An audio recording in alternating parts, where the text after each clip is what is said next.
Hello students, welcome to the topic Analysis of Univariate Data. It is presented by Shantala Kulkarni, Department of Statistics, Gokti PU College of Commerce and Science. So today we will be dealing with problems on mode. Mode is another type of average where we define is one which repeats the maximum number of time. Now first example what we are going to solve is for the completely raw data. So what does the example say? Find the mode for the following data regarding wages of 10 persons and the different values are given. So this is basically an ungrouped data. Now you have to see how many values have been repeated how many times. Like let us just find out now, for example 100. 1, 2, 3 times. 100 is repeated 3 times. Then 120 is repeated 1, 2, 3, 4, 5. So 120 is repeated 5 times. 130 is repeated 2 times. So the value which repeats the maximum number of time, that is called as mode. And here in this particular example, the mode is 120. So this is a basic simple example. See students, you do not have the formula to find mode for ungrouped data. It's just by mere observation you will find the mode. And even for a discrete, there is no formula. Just by seeing the highest frequency value, you have to find the value of mode. You only have to remember the formula for the continuous grouped data. Now see, this is an example for discrete data. Discrete data means no class interval, just x and f values are given. Calculate mode for the following distribution. X values are given, different x values are there and f values are there. Here your task is to check the highest frequency. Which is the highest frequency here among this whole data? 20 is the highest and the corresponding value to this is 25. So z is equal to value corresponding to the highest frequency. So that is your mode. So this is an example for discrete data. Let us see what is the example or how we solve for continuous frequency distribution. Means the class interval is there, then the frequency is there, and even if you have to find mode for this type of data, it becomes very important that if you have an inclusive class interval, you have to convert it into exclusive. So what are the class intervals here? 1000 to 2000, 2000 to 3000, 3000 to 4000, so on till the last one is 6000 to 7000. The first and foremost step is to check the normal frequency, whether it's in a normal frequency or again they have given in a less than cumulative frequency form, or have they given in more than cumulative frequency form. If it is so, then the first task becomes that you have to have the normal frequency. So here it looks almost it's the normal frequency. So you check which is the highest frequency here. So the highest frequency here is 30. It means that your mode is hiding between 3000 to 4000. What is the formula here? The formula is z is equal to L plus bracket Fm minus F1 divided by 2Fm minus F1 minus F2 into C. Now we will see what is this Fm. Fm is nothing but the maximum frequency. Clear? It is the maximum frequency. And then F1. Now see, this is Fm, this is F1 and this is F2. 18 is F1 and 17 is F2. So Fm is the maximum frequency. Fm represents for the maximum. Then F1 is 18 and F2 is 17. C is width of the class interval. So what is the width of the class interval? 4000 minus 3000 is 1000. So your task here is to once know all the values and then substitute, simplify the whole thing, and then finally you get the answer as 3480. So students, remember, to calculate mode for a continuous frequency distribution, you have to remember this particular formula. You have to practice, as I keep on telling in each and every class, you have to practice, and practice makes you very much perfect. Let us see another example. So what's the next example? 0 to 3, 3 to 5, 5 to 7, 7 to 10, 10 to 13, 13 to 15, 15 to 20, 20 to 25, 25 to 30. Now see, there is a difference in the class intervals. Here the given distribution has class intervals with unequal class width. To find mode, initially they have to be made equal. So we have the freedom to make the class width same. So what have we done? That we have made 0 to 5, 5 to 10, 10 to 15, 15 to 20, 20 to 25, 25 to 30, and then we have added all of them. We have added, see, 0 to 5, 2 plus 3, we have added the frequency.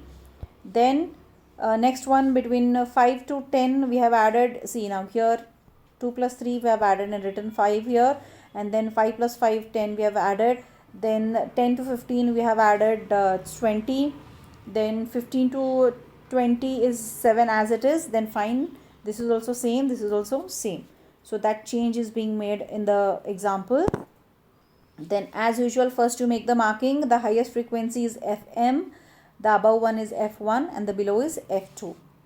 So our mode is between 10 to 15. 10 to 15. Then apply the formula.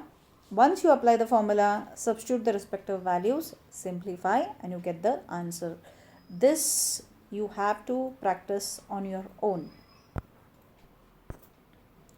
Now, this is a very typical example, where in a slightly skewed distribution, mean and median are 23.19 and 23.33 respectively. Find mode. See, still we have not come to the topic of skewness, but right now this example is for 2 marks. What I want to simply tell you all is, you can find the value of mode with the help of mean and median. If you have to find the value of mode with the help of this 2 measures, that is our averages, mean and median, you can find the value of mode. So what is the formula you basically have to remember? Mode is equal to 3 median minus 2 times arithmetic mean. Substitute the value, 3 into 23.33 minus 2 into 23.19. When you simplify further, you get the value 23.61. In detail, it will be explained to you all what is the meaning of skewness, why we've been using this formula in the topic when we actually deal with it. So, we'll see one more formula of the same kind. For a frequency distribution, the mean and mode are respectively 50.4 and 66.78. Find the median. As I told you all, this is actually the empirical relation between the 3 of them. Mode is equal to 3 times median minus 2 times of arithmetic mean. Now in this equation, if any one value is missing, with the help of the 2 values you can find. So here also they have done the same thing. With the help of mode and with the help of arithmetic mean, we have to find the value of median. So we have substituted the value of mode, we have substituted the value of arithmetic mean, we have to find median. So simplify this and bring it to the left hand side. If it's a negative sign, when it is coming to the left hand side, it's going to be positive. So 66.78 plus 100.8 is equal to 3m. You add them, you get 167.58 is equal to 3m. So m is equal to 167.58 divided by 3, that is 55.86. So this is another example belonging to the same thing. So with this we finish examples on mode. The next formula or the next average or the next measure is geometric mean. So if you all remember, geometric mean is nothing but the nth root of those product multiplied. So if there are 2 products, it's going to be a square root. If it's going to be 3 values, then it's going to be the cube root, and if there are 4 values, it's going to be the 4th root. So finding square root and cube root is a easy task, but finding 4th root and 5th root becomes very difficult, and the simple calculators also don't have. The scientific calculators are there, but yeah, let me talk about the simple calculators not there. So that's the reason we will be using logarithms here.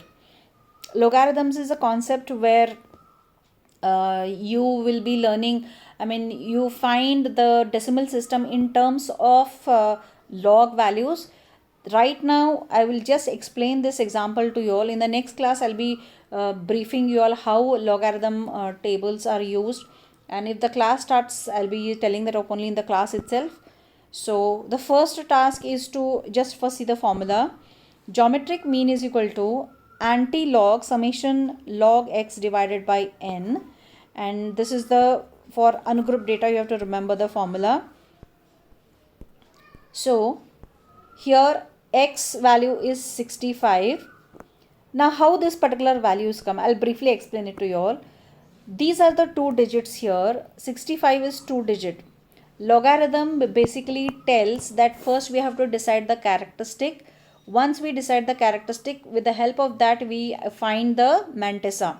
In the log book, if you have in the your statistics textbook, you have logarithm pages and anti-logarithm pages. When the word comes anti-logarithm, you go to that particular page and find out, and when it comes to logarithm, you'll be finding in logarithms. So in logarithm page, you have the values from 10, 20, 30, so on, 65. So you go to 65 and you have the 1, 2, 3 horizontal values till 9. Then you have a mean difference column. 65 0 column, if you go, this value you will be having in the center, that is called as the mantissa. This is the mantissa, and this one is known as the characteristic. It is known as the characteristic. So similarly, there are 3 digits, 1, 6, 9. There are 3 digits, so the characteristic becomes 2. We reduce the characteristic by 1 number. And then go to the log table, you see 16 and 9th column, and this mantissa you will be writing. Similarly, you do it for 11 also, 112.5, 14.2, 75.5. See, if it's a decimal, you treat the characteristic of only 2 digits. Only 2 digits. So the characteristic is going to be 1.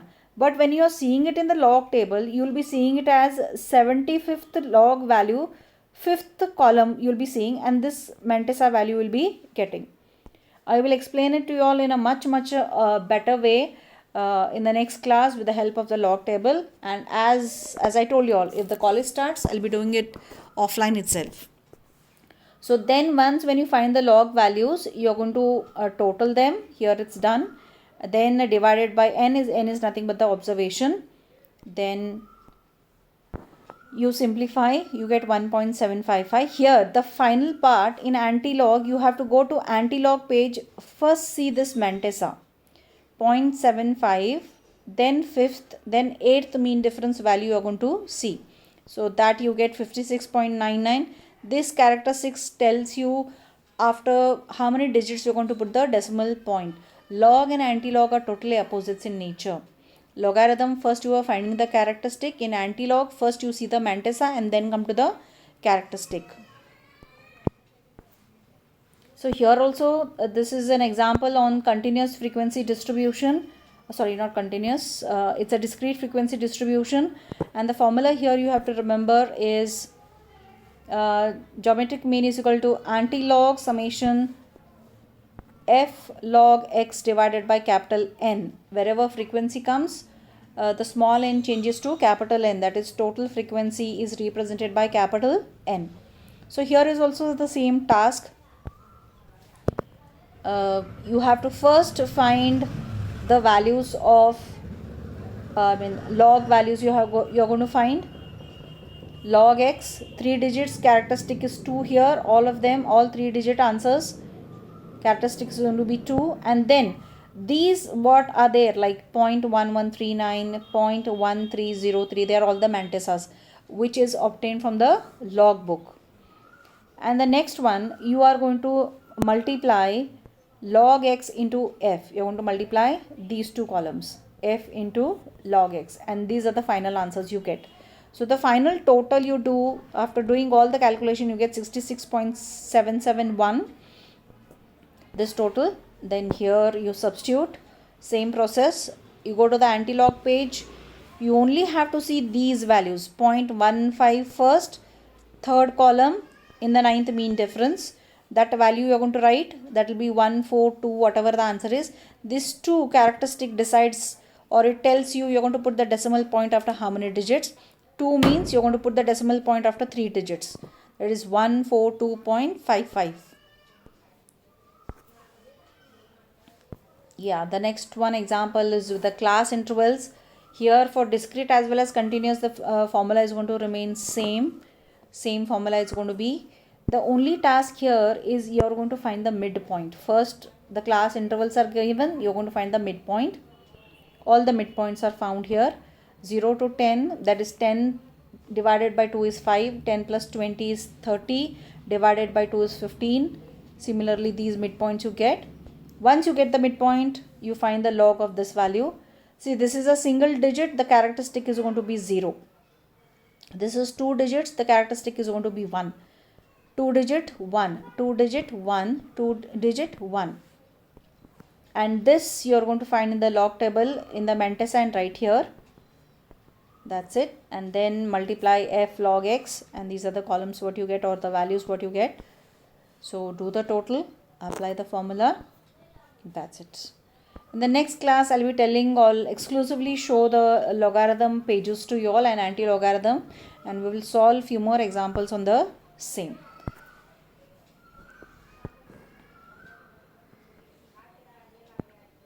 Here, one more thing I would like to tell you all. Geometric mean is exclusively used to know the rate of growth of the economy. Now, this is a very particular example. An economy grows at the rate of 2% in the first year, 2.5% in the second year, 3% in the third year, and 4% in the fourth year. What is the average rate of growth of the economy? So this percentage is always for 100, means for every 100 in the first year it's going to increase by 2 rupees. In the second year it's going to increase by 2.5 rupees. In the third year it's going to increase by 3 rupees, and it's going to increase by 4 rupees in the fourth year. So percentage means for every 100 it is so much. So at the end of the year, that is what you have done. The economic rise is given in the percentage, and at the end of the year it's going to be 102, 102.5, 103 and 104. Your simple task is to find the logarithm of these values, which is being done here. Then it becomes a raw data because you don't have the frequency here. Then you apply this formula. Geometric mean is antilog of summation log x divided by n. Then you substitute this value. A number of observations are 4.